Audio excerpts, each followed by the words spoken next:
My name's John Boutte. I'm with the Southwest Common Council Education Committee, and we've been at this since they tried closing School 16 back in 2012.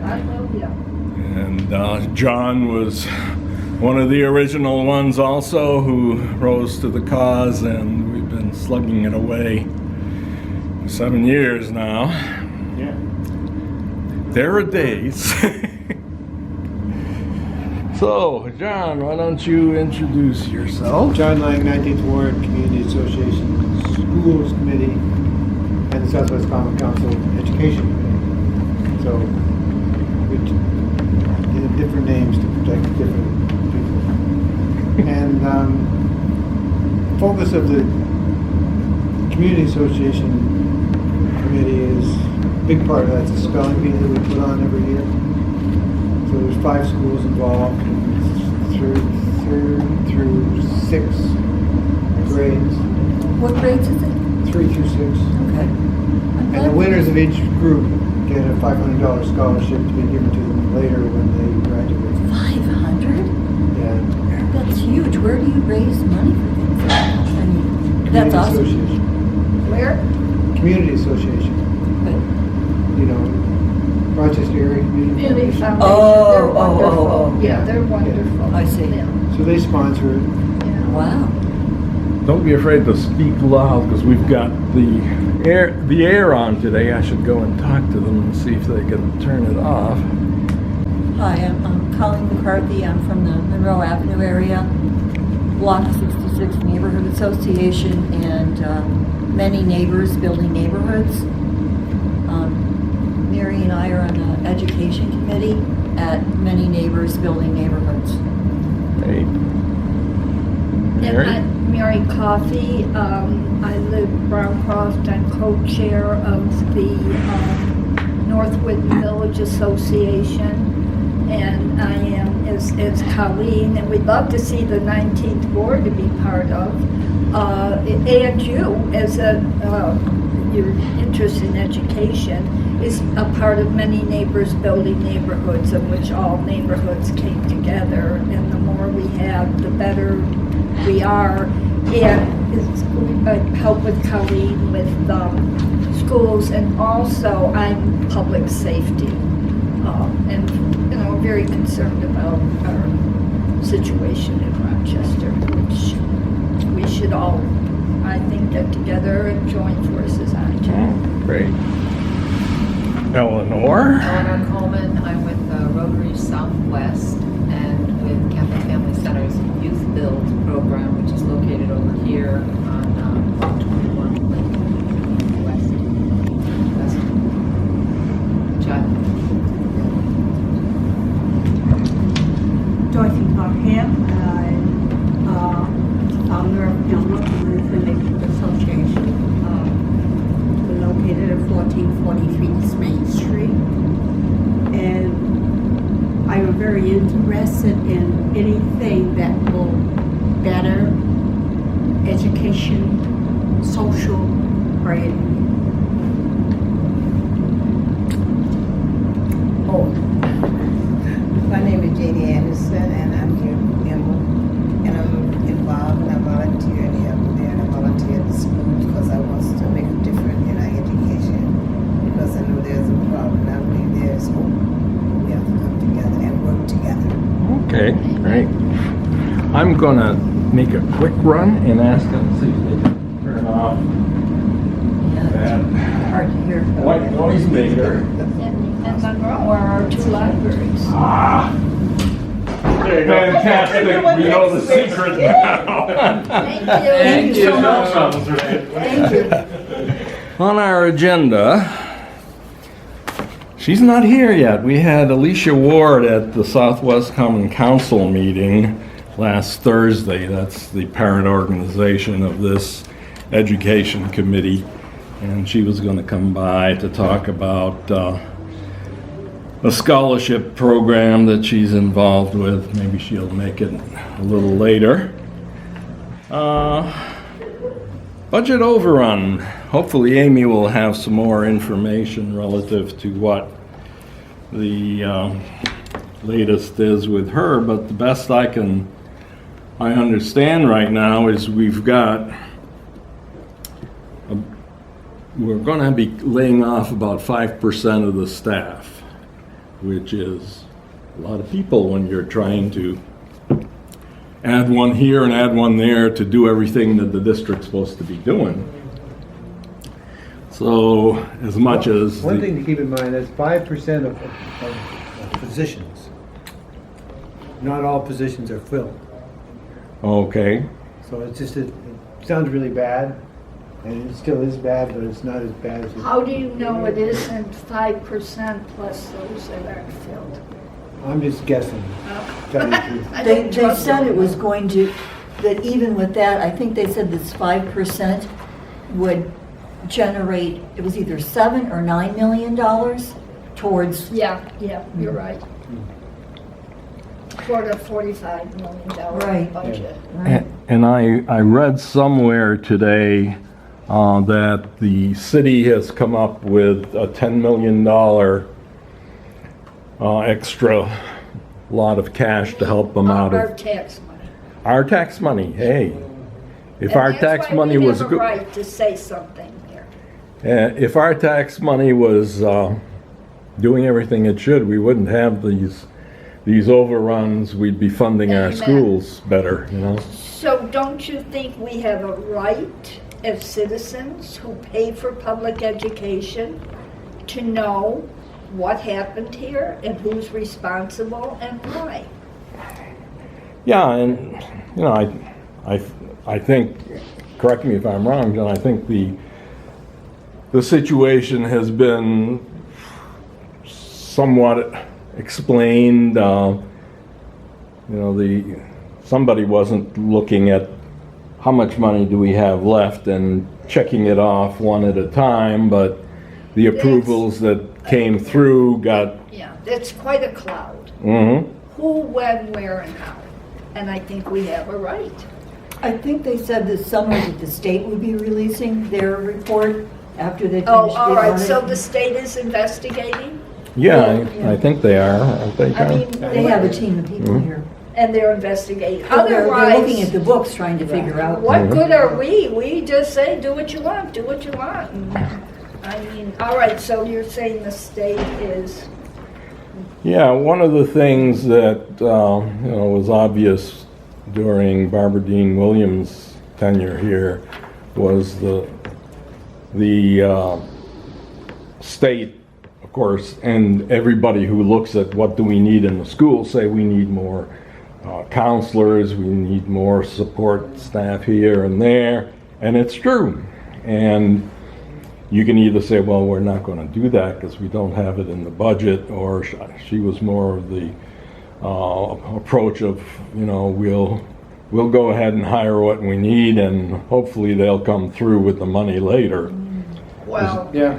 you don't run a business like that. Something's wrong.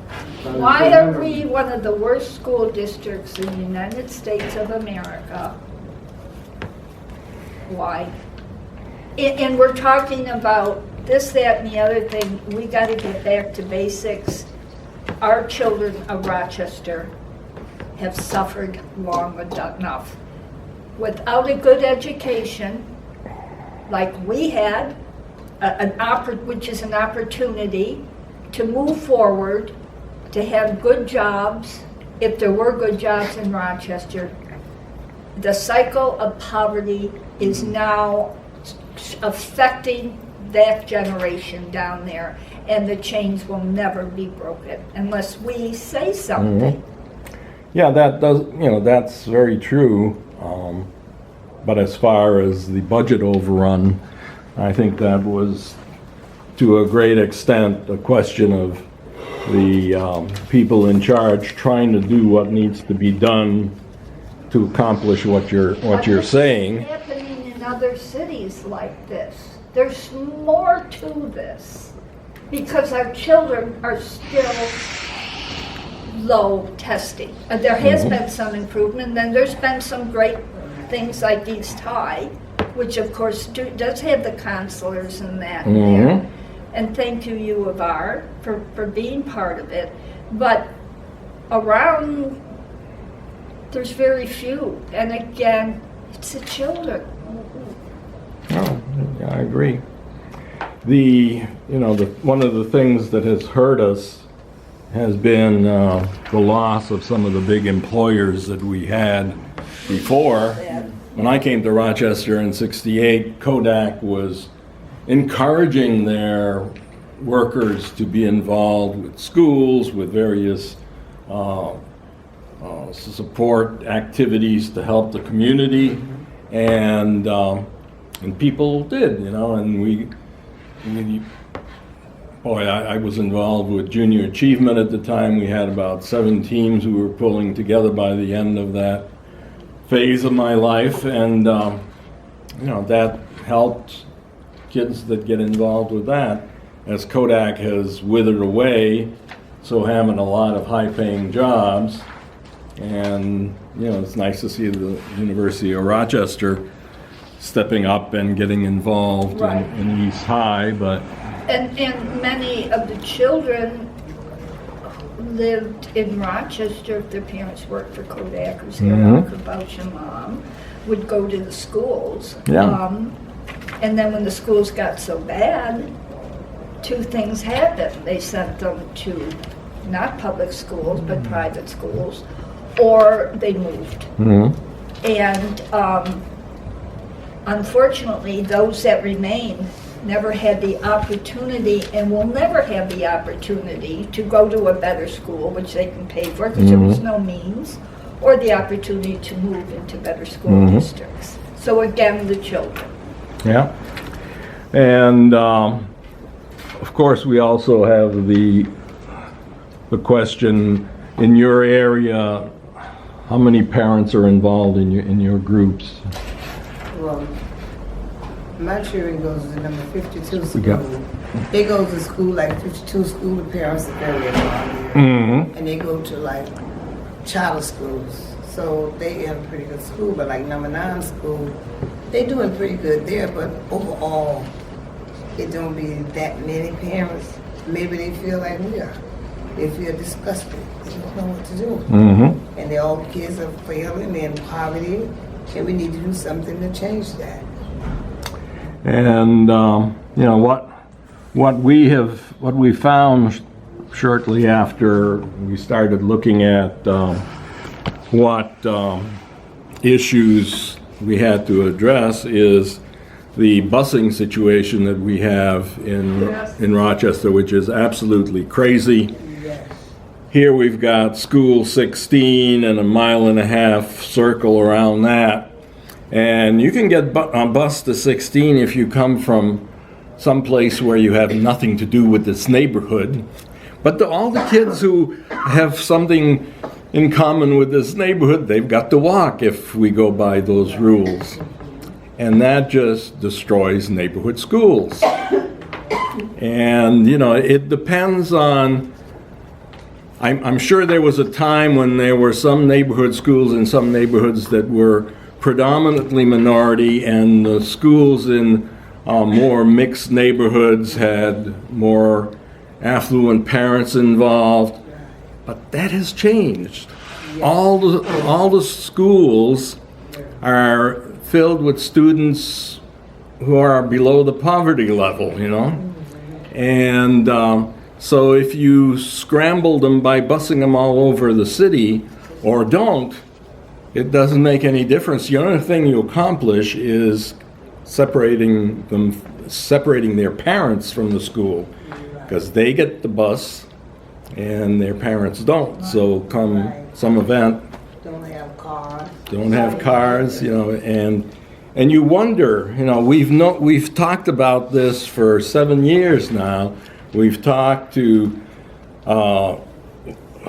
Vargas when he was superintendent, and he agreed, yeah, we'd like to have local busing, but they wouldn't get reimbursed if they did that because the state requires that you would bus at least 1.5 miles in order to qualify for reimbursement. And when we had the interim superintendent, Linda, what was her? Janine? Yeah, the interim superintendent the first time. She went to town, you know, in Albany trying to get that changed. It didn't happen. We then had Barbara Dean Williams, and she was in favor of the bus, you know, the local busing. She couldn't get anything changed. I remember going to Albany with Metro Justice, and I was there to talk to the Gant's office, and that didn't go anywhere. And now when Where is the city and I know our mayor wants to be involved, it's a big thing with her. Mhm. So we do have somebody who wants to be involved, but how involved and what are they doing? And where is their feeling on community schools? And doesn't the right have, the citizens have a right to say they want community schools? Well, her stance has been very much pro-community school. You know, she keeps pointing to 17, which is kind of the shining example of where, you know, one of the best community schools we've got right now. It's still got a fair ways I to know go. Dorothy tried for a community school. You tried, Dorothy. May I speak? In my speaking, I'm going way, way back. During the time that I went to school, we had one teacher within the classroom. And that one teacher taught you everything that you know. You didn't go from this class to that class. You had one teacher. And that teacher was committed to training and teaching her students. Yeah, that was. And it wasn't a money problem. Do you know where I'm coming from? Mhm. Did that go up to high school?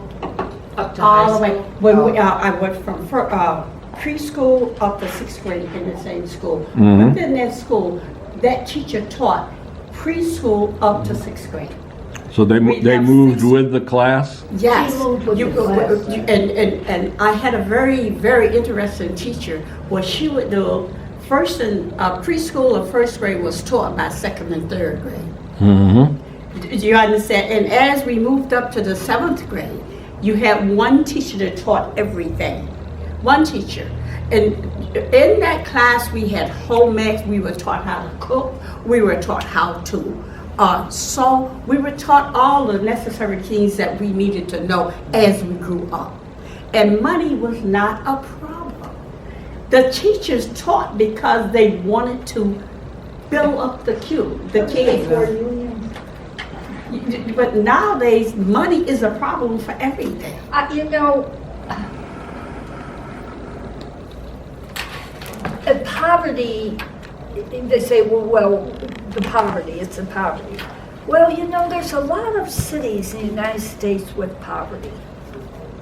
Why are we the worst in education? You can't blame it all. Well, an awful lot of those other cities are in not too great a shape either, you know, But we're pretty bad yeah. compared. I feel if everyone would come together as one and work towards building our kids up, not as one family building up. When I came up, it was a community of building us up. If I was caught doing something, that old lady said, all right, Gail, on the 3rd time, she would wham on me and took me home, and I got whammed again. And were your streets flooded with drugs? Huh? Were your streets flooded with drugs when you grew No, up? we had none of that. We didn't know anything. Why? Because it was a community. Well, there's a Building lot the of youth. factors Mhm. moving A the community community. today. You'd be surprised if we were to come together as a community. You would be surprised at the difference. Do you know what I'm saying? But everybody want to stand over in this corner and help this set, and somebody over here helping that set. Someone else is helping that. All together. This room should be packed. Yes, it This should be room packed. should be packed with people saying, All colors. we want, absolutely. All And we colors. want better for our You know? children of Rochester. Packed. No, What is wrong? What is wrong? Something is wrong with the administration. With the what? The administration. Leaders. the administration, if I'm a leader, folks follow my footsteps. Well, do you meet with the mayor and say, can we get Well, no, a citywide meeting and say we all stand together, we demand better? Well, there's, the problem you always have with elected officials, we like a democracy, but they're also running for the next election, and, whatever issue seems to make the best looking waves is what Money is the problem. And money is the root of all. Yeah, we went to see the mayor precisely about the busing, and about that time she was primarily pushing to get a referendum on the agenda for the election to have the state take over the schools, Yeah. which you can see some pros and cons. Well, you And can't, I always say if you have a pair of shoes and they keep giving you blisters, it's time to change shoes. yeah. Changes. There needs to be a change. We and I work But together. when we went there John was there with me. John, so I don't take up all the airspace Come here. on, John. Well, we met with her, and the interesting thing is she brought out the school budget. And she said, it wasn't easy to find 50 million in there. Because she said, well, here's a place where he could spend this much money on busing if he wanted to do that, or this place over here. But they never identified, so City Hall never identified that there was this big gap in the budget somewhere. Did they know? No. They didn't know it. But they looked at all the information. So they had everything to deal with to sort that through. So it wasn't that easy to find it. So City Hall's to blame for this too? Well, not necessarily to Both blame, the but they- school department and City Hall. City Hall just sort of passes the money out through. Okay, the money comes to this, Well, who's watching the hen house? I mean, No, well, Denopoli is now. Back in the olden days, we had to walk to school. We had to get up at 5 o'clock in the morning, eat breakfast, get dressed, and we walked to school. There wasn't no little ways. We walked a long way. You understand? So maybe, maybe if some of the kids have to walk to school. What's the big thing? community schools would be good with the drug infiltration in our city, which is not being addressed any more than this school situation's being addressed, which is eating the core of the city away. Many of the mothers, and not all, but many don't have the energy, the oomph to get up, get their children to school on that. It's an overall devastating problem. And we should be standing against the drugs in the city as we're standing against the schools for the sake of the children. well, Did you have something about the budget overrun? when I was, Terry Dade, the superintendent, and the previous superintendent, the interim superintendent, they had, back in June, they had been told that everything was okay as far as the budget goes. Who found it? And I don't know if it's the controller or the chief financial officer, had not brought to the attention of the interim superintendent or the superintendent that it looked like they were running over. When he learned about it, I don't know. He ended up getting the boot in the process for not having been alert enough. But the thing you don't want is their graft somewhere in the system. Right. Is somebody funneling money to somebody they hired just to create a job for someone. Which, I'm not a personally, you'd like to stay within your means. We all would like to not overspend, but I can be a lot more forgiving if a superintendent hires somebody they need to have in this school to provide the counselors and, whatever that school needs.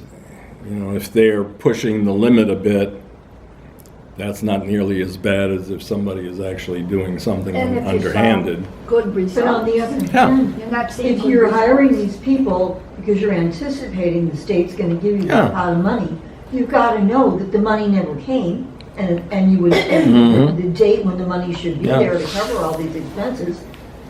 Anybody in any normal business would say, wait a minute, raise their hand and, send up the red flag. Yeah, it's crazy. Okay, so just because they did something with a good intention, yeah, I Mhm. mean, in one way, it's better that they did it with a good intention rather than somebody blatantly stealing or funneling money somewhere. But the end result's the same. Mhm. Yeah. The children are gonna suffer because of gross mismanagement. So as far as this budget overrun, now you say that it's gone from 50 to 30, now it's at 45 is what they're saying? Well, some of it is money that they should have put aside for a rainy day fund, which they didn't. In fact, they were raiding the rainy day fund to try to make ends meet.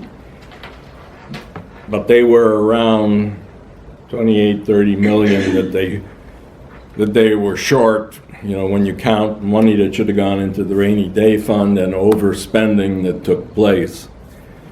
Looking ahead to this year, you're starting with, there's a hole there to fill from last year, and how short are we going to be this year? And they're going to be short this year too, unless they find some other income sources. So it's, And yeah. now Terry Dade's going to the state, but the state, now is it Right. $8 billion they have a deficit? Is it 8 billion? Yeah, the state's a mess. So that was just announced. It's not, we've got our hands filled with trying to get things done that are going to help without having them cost an arm and a leg. If they could And get maybe retired teachers, if they could work it with the union, that some Yeah. maybe, if there were volunteer teachers who were offering their services for some of these positions, if they could work that with the union on a temporary basis. I mean- If you could even find people that Mhm. would do that because they're so used to getting all I that don't good.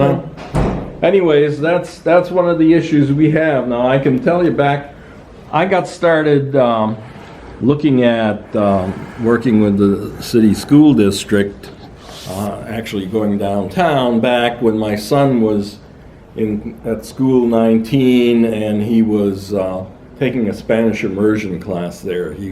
He was going to go into kindergarten, but they said no, he's had so much daycare with a lot of enrichment stuff. Let's put him in first grade. So he was in first grade, and one thing I noticed is he would have failed that first year for missing the bus so many times if I didn't have a job where I could drop what I was doing and take him in. And that really, makes us all that much more interested in changing this busing situation, because, all these kids that are being bused right now, if they miss the bus, mom and dad are not going to run home to take them in because they can't. So the other thing was, during the year, I think it was in the spring, they tried to cut the teacher, to let the teacher go because of a budget crisis. There's always a budget crisis come December, January, February, and they were a lot more conservative back then. And if it looked like they weren't going to have the money, they just started cutting positions. And the principal at the school asked myself and one of the mothers in that class to go and talk to the superintendent and to Adam Urbanski, who was already president of the teachers union back then. And This isn't about the union, it's about the children. the person they were going to have take her place didn't speak Spanish. So you're going to have a teacher that doesn't speak Spanish teaching Spanish immersion. Didn't make any sense. I think they were just trying to have us, say you can't do this, so that they could say, okay, we'll make an exception to the contract because this is obviously crazy. So they kept her, but that, that goes back, that was in probably '82, long time ago, And so that we still have the same problems today. You know, they're better at estimating how much money they're going to get from all the grants that they're trying to look for. But you really wish that schools were allotted the money they need to do their job rather than spend a lot of time seeking a grant here and a grant there, and some of them don't come in until halfway through the school year. So anyways. In the 70s and early 80s, children were still learning Yeah. in our Rochester city schools. It isn't happening. So we gotta move on with the agenda, however. Yes, Uh, I want to say something. Yes. I like community schools because I've been dealing with the city schools since 1971. When you had the neighborhood schools, Right. but I can understand now it's a little bit different because the drugs and alcohol all over the place. In some places your children walk is not safe. But when you brought the buses in, that separated the neighborhoods. I live in a neighborhood, I don't know nobody live on my street. And every child that goes to school on my street takes a bus to school. Every child. And I think that's what really dividing Rochester is separating the neighbors and the children. Now your child probably grew up, he knew everybody on your Yeah. street. Could take My ownership. children too. But now my children don't know nobody live on our street. And I think that's bad too. But I believe they would assist some of these children to walk to school short distance, not far as they have them to walk. I believe that'll build the neighborhood back up. Amen. Because it Yeah. has separated the whole city. And the parents could start taking ownership We of the used to. school their children go We used to to. do carpool Yeah, this with our is, children, but now, you can look through that. But that kind of, besides the 1.5 mile circle, which, you know, you can imagine trying to walk, it basically, you'd be going over to the edge of Corn Hill, you know, to here. Yeah, I That's a know. 1.5 miles. I know. And parents would be hard pressed to walk that distance. You're going to have first graders and second graders. So the busing that the child would have to, do without to come to this school pretty much guarantees that if a parent wants safety for their child, they'll put them on a bus to somewhere. Well, ain't no way they can shorten this distance. I'm always asking this question all the time with my own grandchildren. Do you have to, they probably can change the distance. Why they got the distance so far? There ain't Been no that way possibility? for eons, for a long time. I know. Yeah, And we went into what, and I think what we finally came to realize on ourselves is it really doesn't matter if you make it shorter, you might as well make it 0.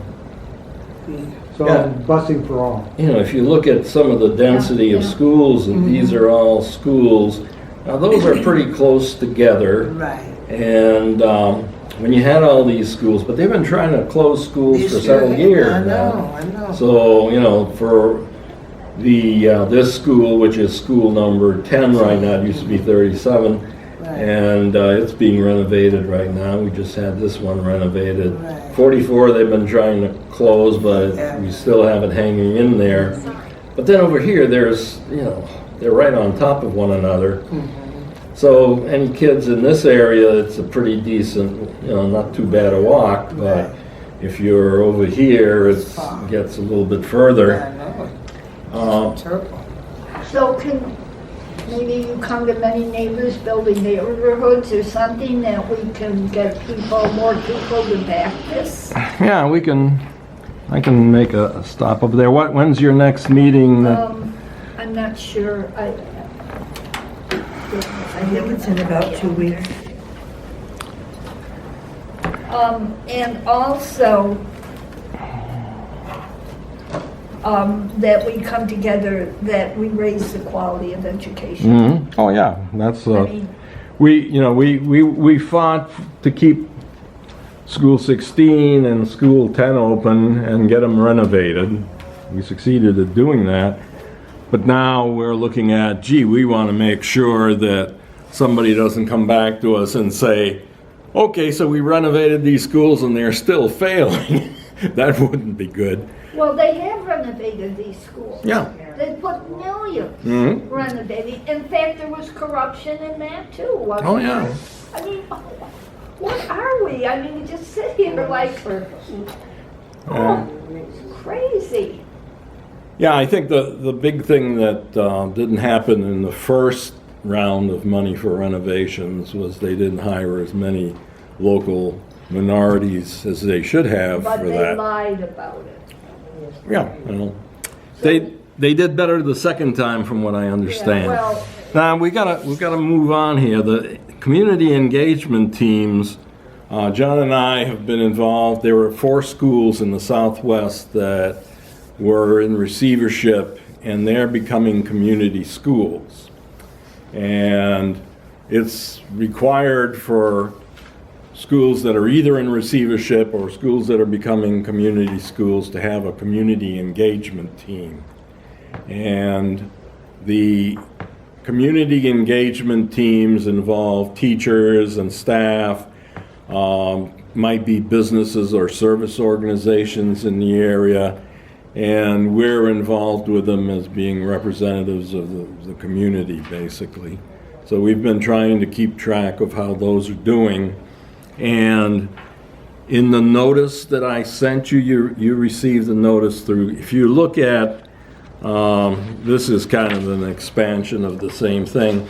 These links here where it says 10A, 10B, 19A, and so forth, those are all links to videos of some of those community engagement team meetings. Some of them are interesting, some of them will probably bore you to death because they run for an hour or so. But you know, it's been rewarding seeing some of the energy that teachers and staff are putting into this.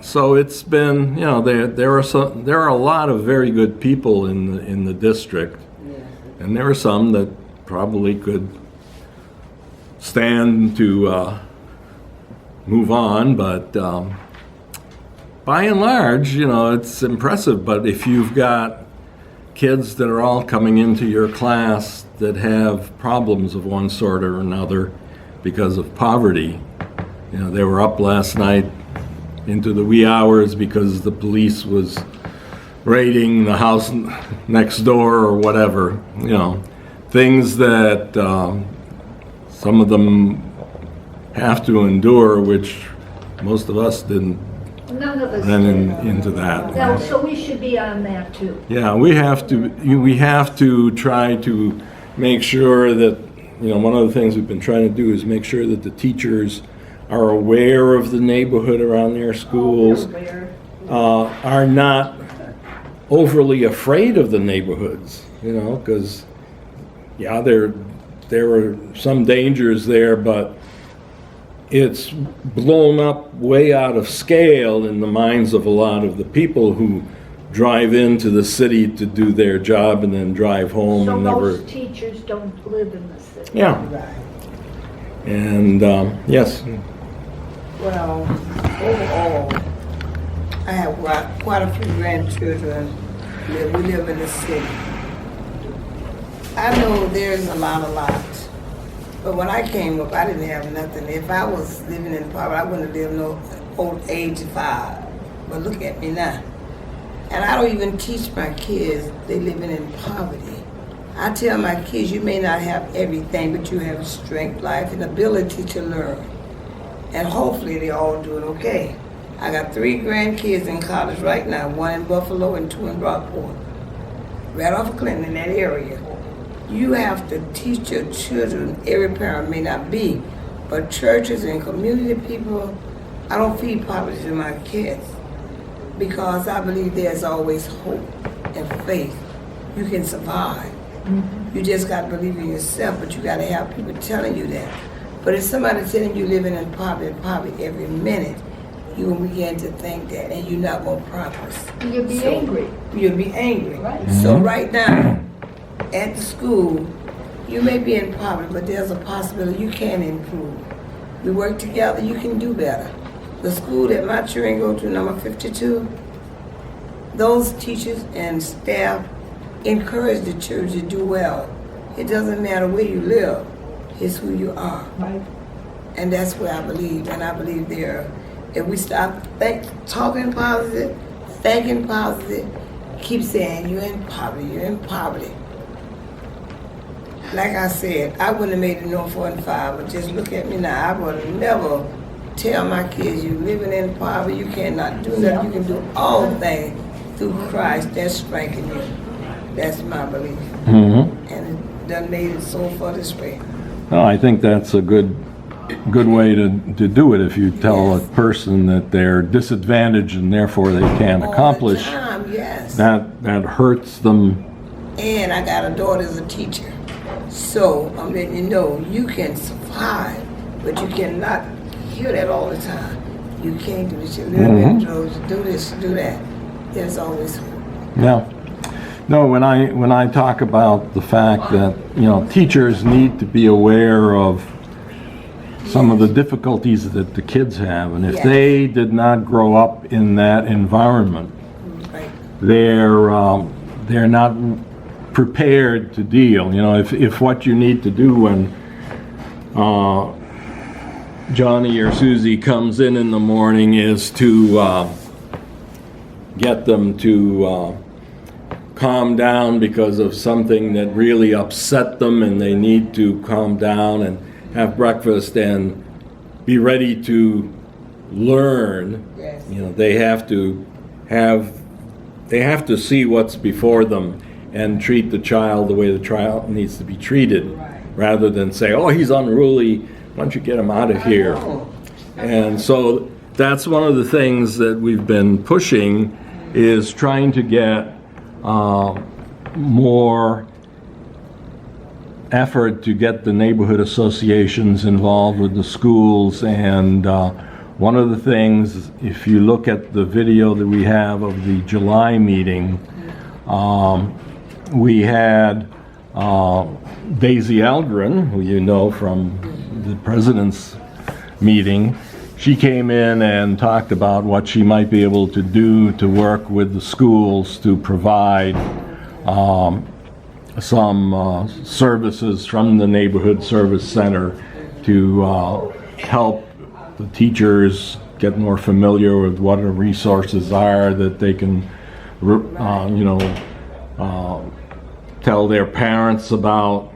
And the reason I've been interested in getting her involved is I know they do these community outreaches where the police officers and the code enforcement officers will go to some, 2 or 3 block neighborhood and go door to door, let people know, gee, we've got the mounted police here so that the kids do ooh and ah over, and we've got all this literature about how to get in touch with code enforcement officers if your house isn't being maintained the way it should by the landlord. And that would have been a good opportunity to get teachers to go out with them and let the neighborhood know about the school that's 2 blocks away that most of the parents don't know about because their kids are going across town. I know. We don't have a lot of parents at this time doing that. And we don't have a lot of teachers, I don't think, that are responding anyway. That's right. And poverty. I imagine any one of us in this room who are in different situations now, our ancestors that came over to this country came over in poverty. Yes. And what was the big gate out? Education. Mm-hmm. Education, job. Right. Education, jobs. Yes. The chains have got to be broken in Rochester. Yes. Mm-hmm. Yep. And these children need a good education. Yes. And one of the things, other than John, I don't think anybody else, was that they had a community school, wasn't forum, summit in August, where they had teachers that were, in the various community schools to be come in and talk about some of the things that were important to do. And one of the things that they pointed out was you need to look at the neighborhood in terms of its assets rather than its needs. And it's, you know, what are the things that are wrong with the neighborhood? What's the poverty and this and that? What are the things that are good about the school, the neighborhood, and how do we build it up to take advantage of the strengths that are there? And, you know, there may be some churches in the area that have some strong programs, or, you know, really look at what are the assets that a neighborhood has, and then basically accentuate the positive and have the teachers be aware of everything that's there, you know. And in '69, when I got started trying to pull together advisors for JA, the biggest problem we had was getting people who lived in the burbs to come into the city. You know, it was like they always take the loop around, and they're deathly afraid. We were at 50 West Main Street at the time for junior achievement, and boy, you tell them that they have to come into the city, park over on near the City Hall there, and then walk through the alley to 50 West Main Street. They were terrorized.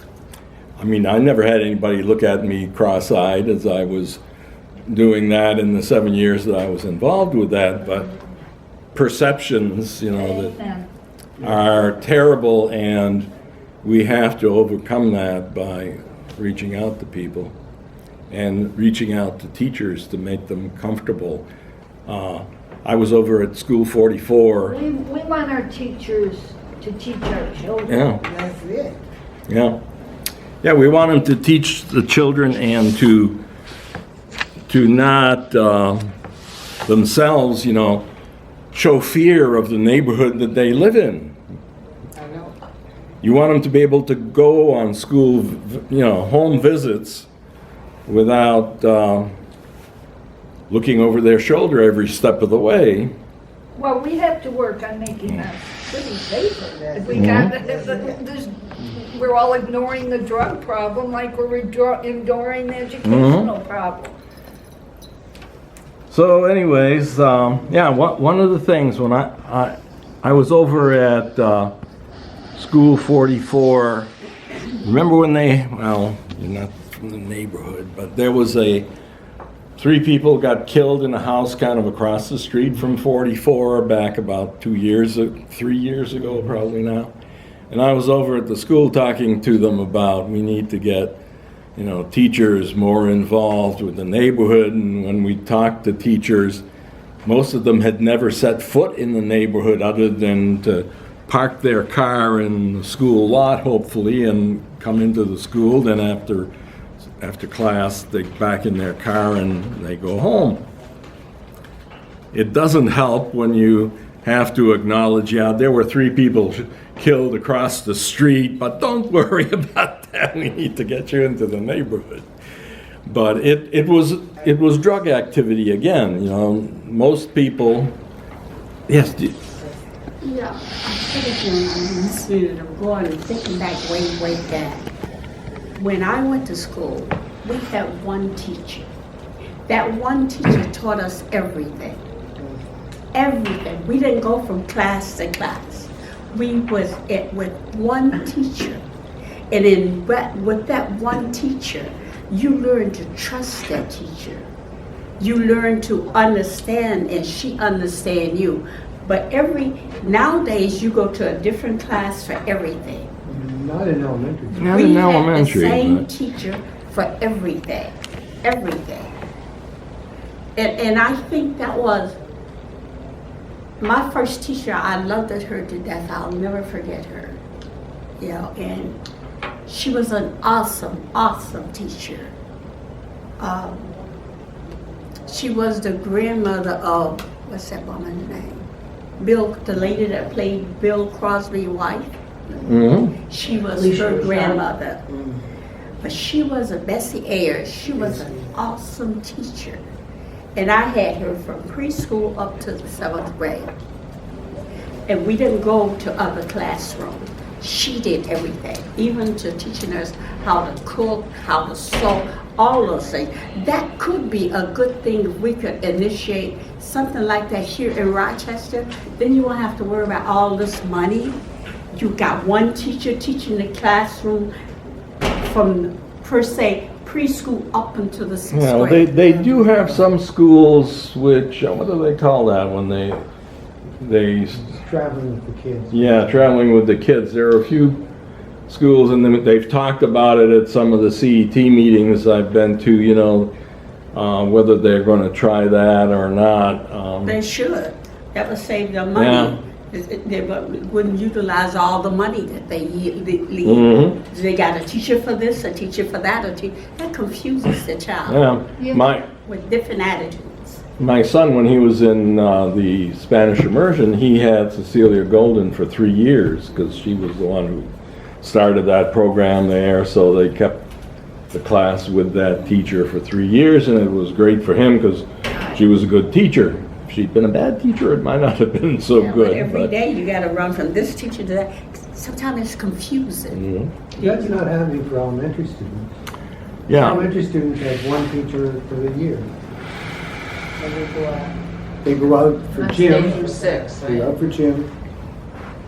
That's it that I know. In elementary school.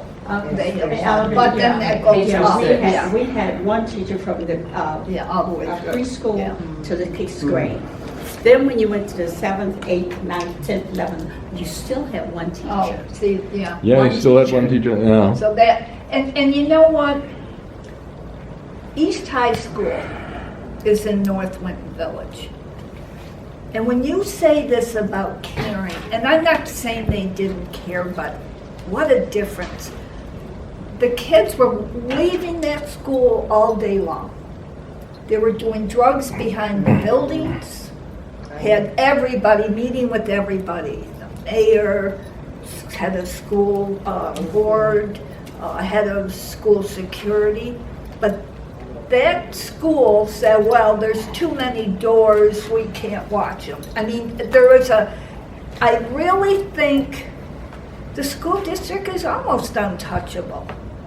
Really, anyway, lo and behold, U of R came in.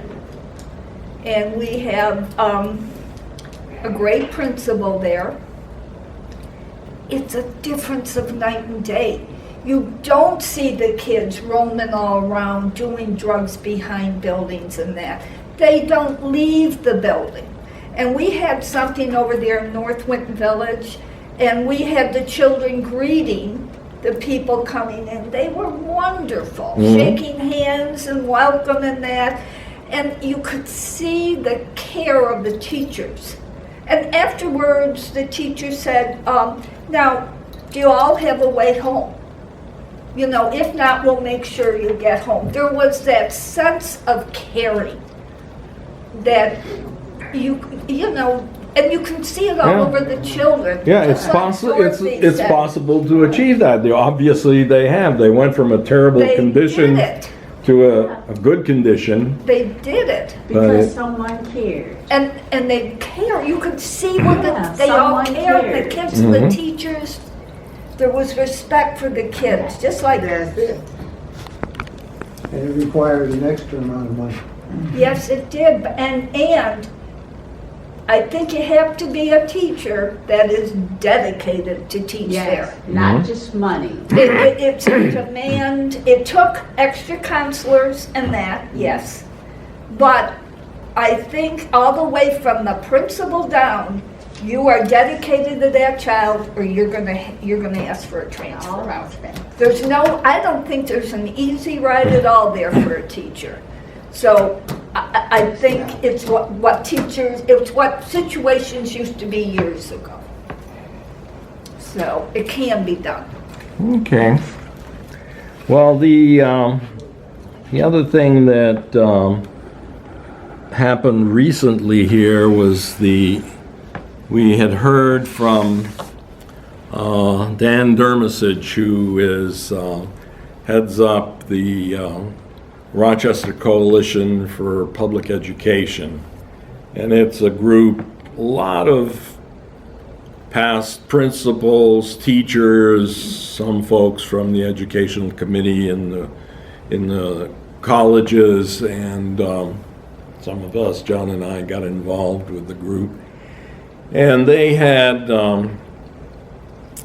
started getting really attacking this back when the question of having the state takeover beyond the referendum. And they were, by and large, opposed to that because, you know, if you lose local control over the school board, not that we have the greatest control over them, but at least they're elected, they thought that was just scapegoating the school board for all the problems that exist, and there are a lot of problems, you know, in various areas besides the fact that the school board sometimes is arguing with one another.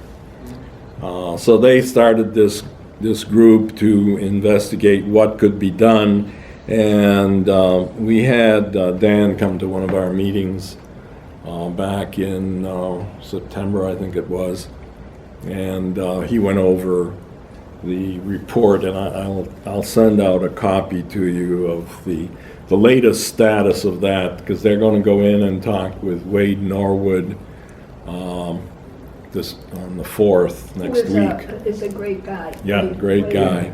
And we need to talk with him and try to get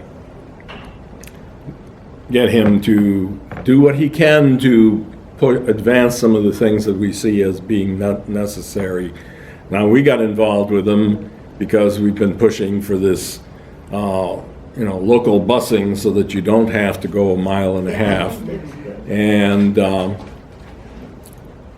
And everybody we talk to says, oh yeah, that makes sense, to not force kids to travel all over to the city. And Wade, at one of the meetings we went to, were you at that meeting at the church there? Yeah. My God, he had the most impassioned talk about how he lived over on Appleton, which is just up that away, and his kids went to school 29, and he stayed there, and they parents would walk their kids to school, and You can tell he's a preacher. you can, oh my God, He's sincere, though. he is. Well, so are most preachers. Yeah. There's something about him. Oh yeah, he was just great. The family. You do, they're good people, aren't they? I don't, for some reason, Wade impressed me as being being sincere. But then later at that meeting, I'm talking to Elia, was she the commissioner? She was the head of state ed. Head of state ed, and saying, we got to change the reimbursement formula, and that's an Albany situation. And still, then they said, oh well, we're not part of the Assembly or the Senate, we're just in charge of the state education department. But I mean, they have a lot more swing or sway over the Assembly than we do. But he certainly was, Well, I think everybody pushing would it for say that. community schools are good. Mm-hmm. I want to ask one more question. Sure. Do you think that parents and teachers should get a better communication? Yes, Oh, sure. definitely. And that's the problem, because half of the parents don't even know the teacher. You got it. Yeah, You got it. 100%, yes. Yeah. And- And once you do that, when my older children went to school, they used to have like luncheon, and all the parents would come pass a dish, and it wasn't a PTA group, it was just a group of women just came in and met with the teacher, get to know them. So they really don't know the parents. They just say, go to school, the kids go to school, and they don't know them. But I believe if you get to know people, and right now we got so many cultures in the city, different people, you got to have an open mind, because it's not two races of people now, it's a toss of people. And you got to be able to relate to people, especially if you're doing public work. Like Ms. Parham, she deal with everybody. I deal with everybody, Mary deal with everybody. So the teacher's gonna have to have diversity, adversity, so they'll be able to relate with people. If they don't have it, they got classes you can take up and go for that, so you can kind of change your way of thinking. Because this is a different time we live in, and different people. We with the millennials and all these young people, and it's totally different. So we have to change some things. And you know, when you say that, it's almost generational now. The parents of the children that are in now, they had bad experiences in school, so they don't feel comfortable. So it's just snowballing down from generation to generation. And that, she's right. There has to be complete communication with parents and teachers. Yeah. Because, you know, when you say, yeah, some of our children have problems. Well, children all over the world have problems. Yes. That's a parent's heart. Yes. I don't care how much money they have in their pocket. Right. I don't care what's going on around them or what problems they might, that's still their heart. That's right. And just to take the time to work with that parent, to help them how they can work with the child and that. You know, that's so important. Yes, it is. My children were fortunate because we were fortunate to send them to a school where there was constant interaction with the teachers. But they had that opportunity. Our city school children, many of them do not. Yeah, when we got started looking at school, trying to get School 16 renovated and reopened, we had one of the first meetings we had was in this room. We had the partition down, so it was the two rooms that are about this size, both of them.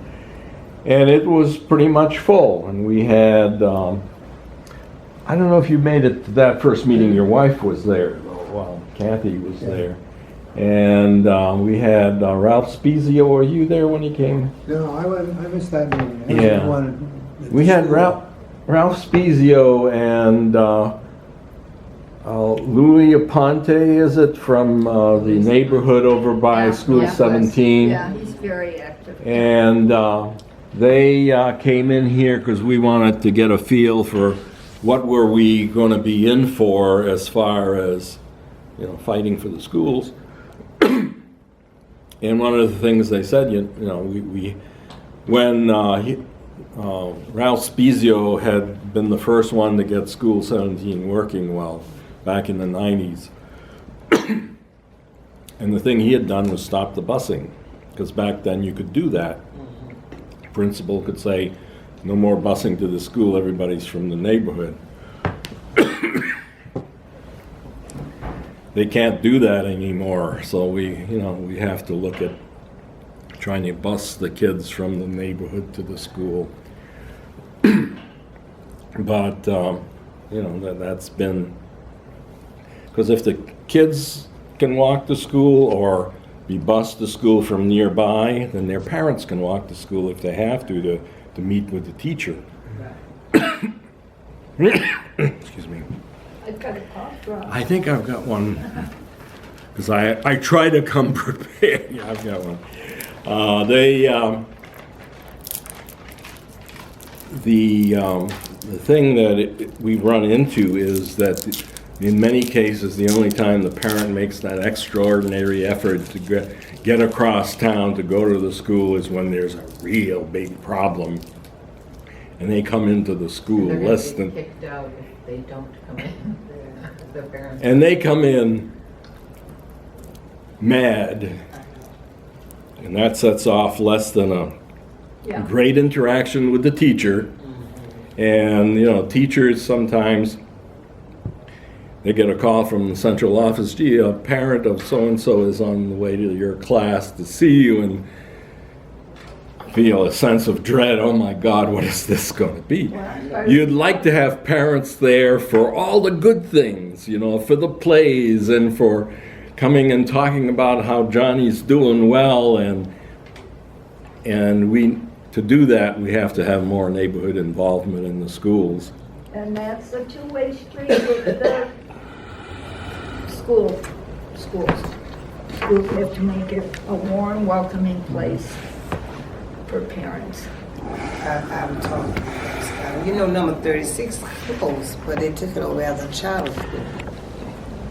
And my grandkids, they go to charter school, Rochester Prep, U Prep. Those schools are city schools, but they got a different name, private or whatever. But they stay involved with you. If your children need something, they will come to your house, sit on your porch and talk with you, and they'll work things out with you. Because I got to go to all schools, so I know they show more interest in your kids. Those kids are doing good. You Prep, they had 96% of graduates in that school on Lake Avenue because of participation with the principal and the staff. You go down and know everybody through that school. 52, I knew everybody through that school because they show interest. And you can go in there for your interest. You can talk with the principal. You can talk with everybody in there. And I feel like if you got a job to be a teacher, like if you're a pastor, you should be able to do these things. If you don't have it, you got to ask for it. Work at it until you get it. Point. You gotta keep in mind, the charter schools send about 10% of the kids back to public schools during the year, Yes. every year. Yes. 10%, but then you still got 90%. And with our Yeah. schools, I'm gonna just be frank, you will have 100%, but at the end of the year, you may have 6%, because they done dropped out. Okay, I gotta let you know how it is, that's real. But they're That's still why they kept on don't the graduate. roll. That's why the graduation's so low. Um, Because 60% Yeah. and 10% is a whole lot different. And I'm probably going to get shot for saying this, but most of the charter schools, because of the sizes, do not have the union controlling. Do not have what? The union controlling them. If you're a certain size, you do not have that union. The Sure union don't. is very powerful. That's right. Very powerful.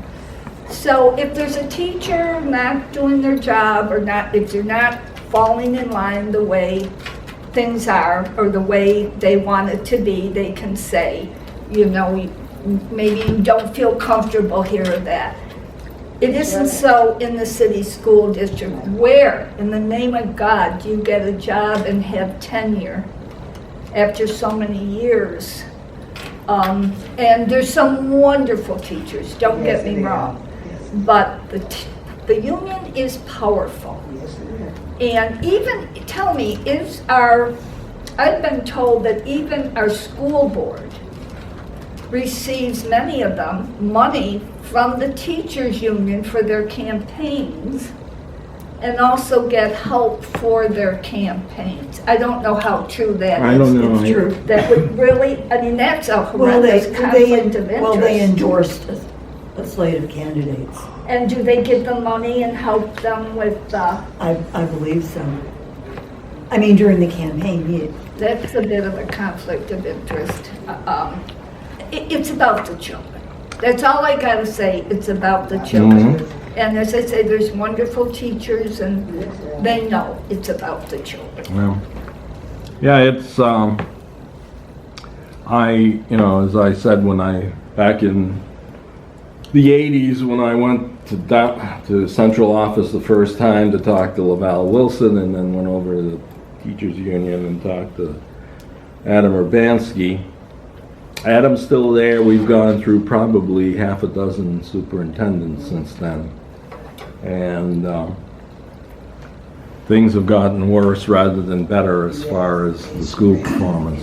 And we have one of the highest paid things for teachers in Rochester. Well, Yep.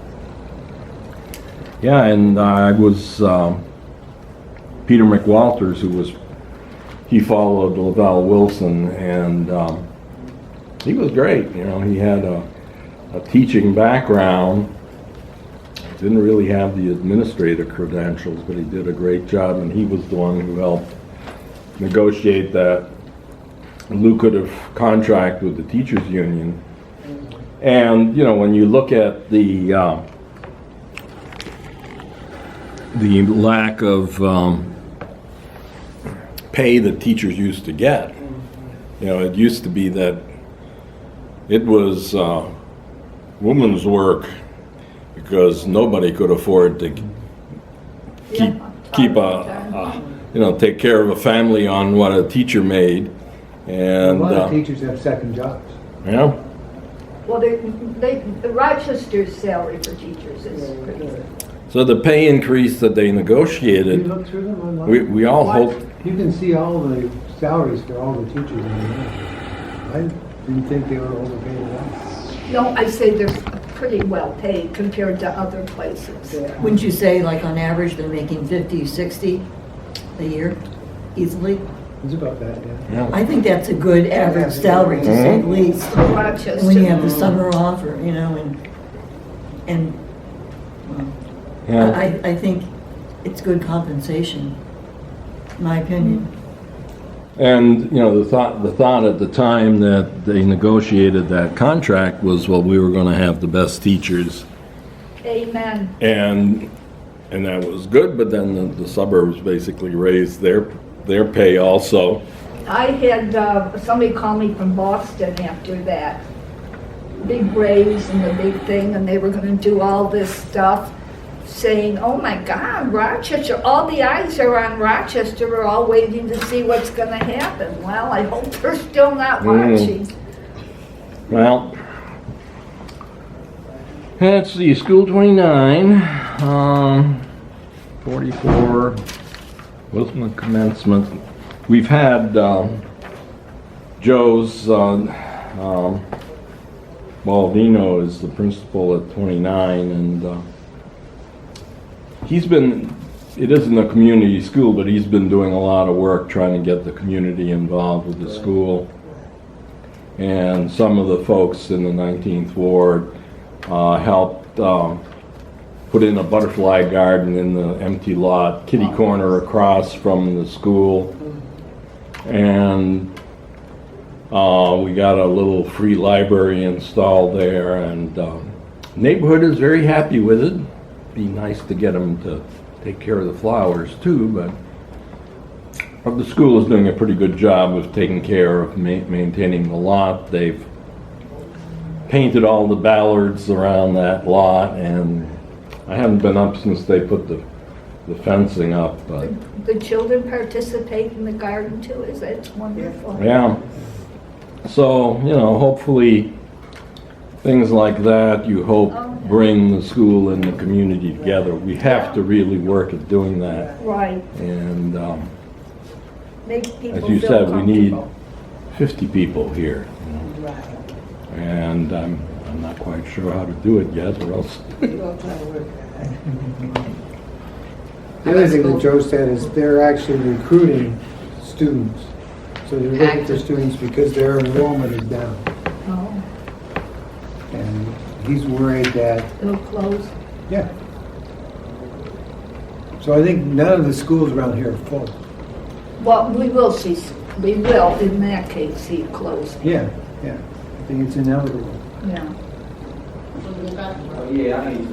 Yeah, we run into kind of a self-fulfilling prophecy because the district and the state push to close schools if it doesn't look like there are enough kids to fill the school, and then